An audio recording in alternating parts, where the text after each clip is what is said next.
శ్రీ గురుభ్యో నమః. శ్రీ మహాగణాధిపతే నమః. శ్రీ మాత్రే నమః. Welcome back to Mihiravani YouTube channel. మీ డాక్టర్ సుందరి ప్రేక్షకులకు నమస్కారం. ఈరోజు మనం ఈ వీడియోలో నక్షత్ర సిరీస్లో భాగంగా రోహిణి నక్షత్రం గురించి చెప్పుకుంటున్నాం.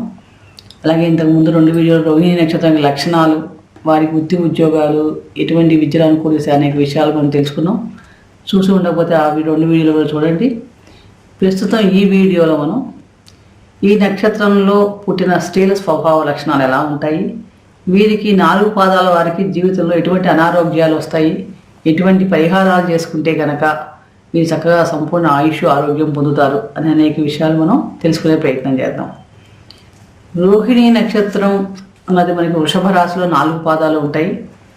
నక్షత్రాధిపతి చంద్రుడు, రాశ్యాధిపతి శుక్రుడు. అంటే వీరి మీద చంద్ర శుక్రుల ప్రభావం అధికంగా ఉంటుందని చెప్పవచ్చు.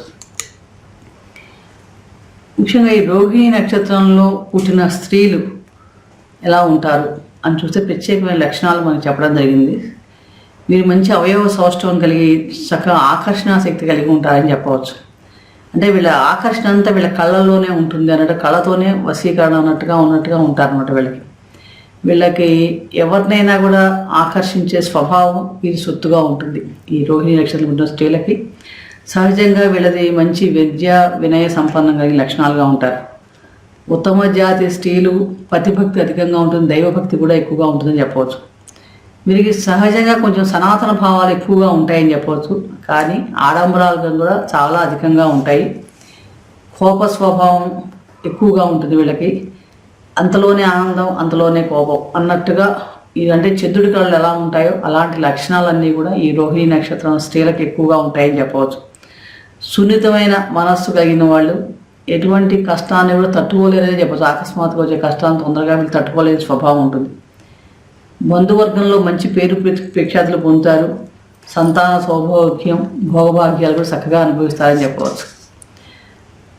ఈ రోహిణి నక్షత్రం వారికి మనం చూస్తే కనుక ఎవరి జాతకంలో అయినా సరే రోగస్థానం తెలిపేది షష్టమ భావం.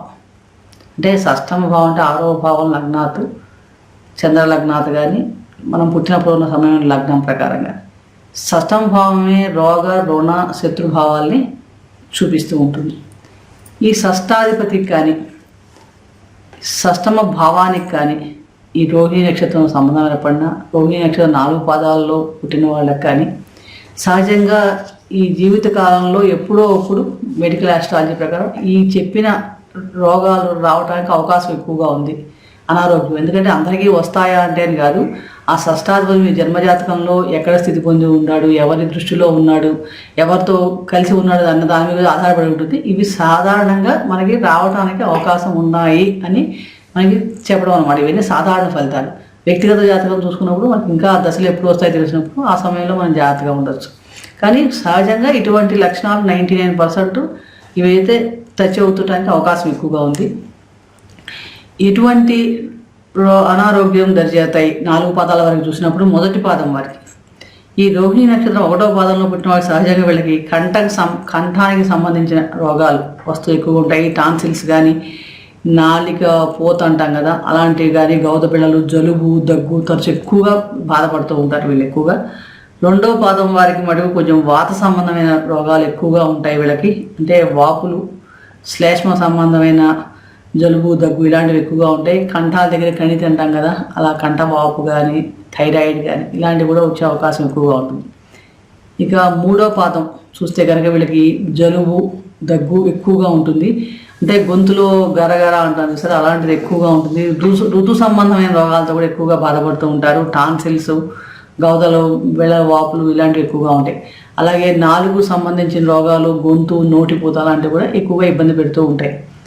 4వ పాదం వారికి చూసినప్పుడు వీళ్ళకి కంఠంపై కణితులు అంటాం కదా, కణితులు రావటం కానీ, కొంచెం మాటలో కొంచెం నత్తి అంటాం కదా, కొంచెం అలాంటి ప్రభావం ఉండటం కానీ, కొంతమందిలో ఒక్కొక్కసారి వేరే గ్రహ సంబంధాలు ఏమైనా లేకపోతే కొంచెం మాటలు ఆలస్యంగా రావడం కానీ, మోగతనం లాంటివి కూడా ఉండే అవకాశం ఎక్కువగా ఉంది.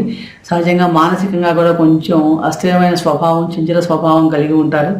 దేని మీద మనసు లగ్నం చేయకపోవడం, కుదురు లేకపోవడం, ఇలాంటివన్నీ కూడా వీళ్ళకి ఎక్కువగా ఉంటాయి. సహజంగా వీళ్ళకి వాత సంబంధమైన రోగాలు, మానసిక రోగాలు, చిన్న మెదడుకు సంబంధించిన ఉన్న అరికాళ్ళు, పాదాలకి నొప్పులు రావటం, ఇలాంటివన్నీ కూడా వీళ్ళకి ఎక్కువగా ఉంటూ ఉంటాయి అన్నమాట. అంటే ఇలా ఈ 4 పాదాల వాళ్ళకి జీవిత కాలంలో ఆ దశలు సంబంధించి వచ్చినప్పుడు షష్టాధిపతి ఎక్కడున్నాడు, ఏ నక్షత్రం చూసుకున్నప్పుడు ఇలాంటివి ఎప్పుడో అప్పుడు కొంచెం రావడానికి అవకాశం ఎక్కువగా ఉంది. అసలు ఈ రోగాలు ఏవి మనం దరిచేరకుండా ఉండాలి అంటే వీరు ఏం చేసుకోవాలి అంటే, వీరు ప్రతిరోజు కూడా ముఖ్యంగా దదిశంక తుషారాపం క్షీరోధారణం సంభవం నమామి శశినం సోమం చెంబోర్ముఖ భూషణం అనే మంగళ శ్లోకాన్ని రోజుకు 10 సార్లు తప్పని ప్రతిరోజు కూడా చదువుకొని ఆ సూర్యుడికి నమస్కారం చేయటం వల్ల కూడా చాలా ఆరోగ్యం మంచి ఫలితాలు కలుగుతాయంటే ఎటువంటి సందేహం లేదు.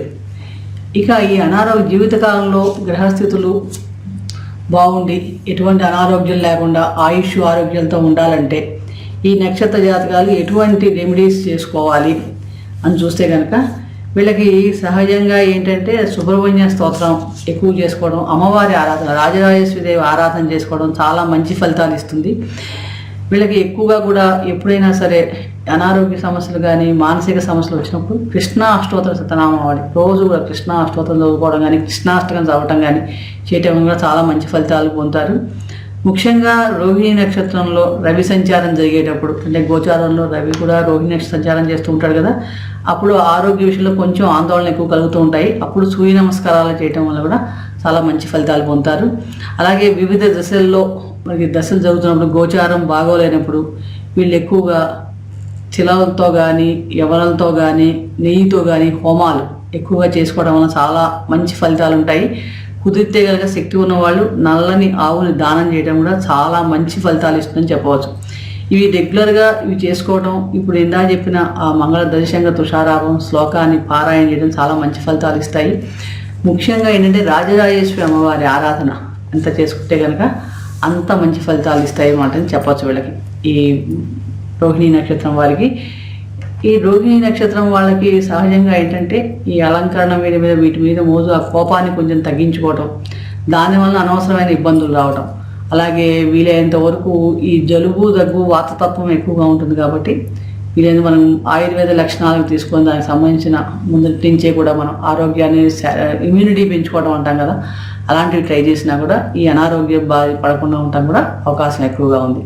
కాబట్టి రోహిణి నక్షత్రం 4 పాదాల వాళ్ళు కూడా జీవితకాలంలో ఎటువంటి అనారోగ్యాలు దరిచేరకుండా సంపూర్ణ ఆయుష్ ఆరోగ్యంతో ఉండటానికి మీరు చక్కగా ఇప్పుడు చెప్పిన రెమెడీ రెగ్యులర్గా చేసుకోండి. ఆ సూర్య నమస్కారాలు అవి చేసుకోండి, బద్ధకం లేకుండా వాకింగ్ అవి చేస్తుంటే చాలా మంచి ఫలితాలు పొందగలుగుతారు. మరొక నక్షత్రం గురించి మరొక వీడియో తెలుసుకునే ప్రయత్నం చేద్దాం. ఆసక్తికరమైన విషయాలు తెలుసుకోవాలంటే కనుక మా ఛానల్ని సబ్స్క్రైబ్ చేసుకోండి, కంటిన్యూ వాచ్ చేస్తూ ఉండండి. ఈ వీడియో నచ్చినట్టయితే లైక్ చేయండి, షేర్ చేయండి, సబ్స్క్రైబ్ చేసుకోకపోతే సబ్స్క్రైబ్ చేసుకోండి. సర్వే జన సుఖినో భవంతు, శుభం భూయాత్.